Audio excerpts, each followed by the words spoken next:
আর কি বললে যুবক তুই বদলাবি বেটা? এই নাফরমান,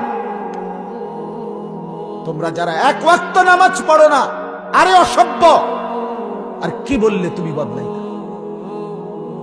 মানুষের বাচ্চা এত অসভ্য হয় কেমনে? মুসলমানের বাচ্চা এত বড় বেহায়া হয় কেমনে? যে তার মায়ের দুধ খাইছে, ইমানদার মার, সে এত বড় নির্লজ্জ হয় কি? এত বড় ঘাউরা ঘাটতারা হয় কি?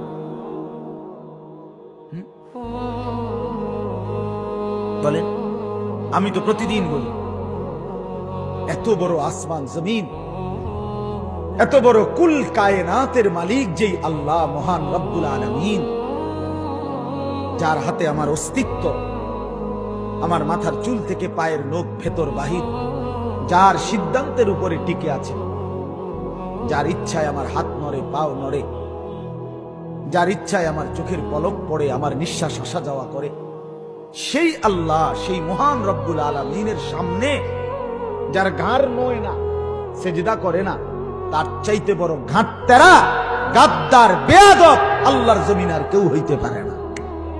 এজন্য বেনামাজি, তুই সবচেয়ে বড় ঘাউরা, তুই ঘাটতেরা বেটা, তুই গাদ্দার।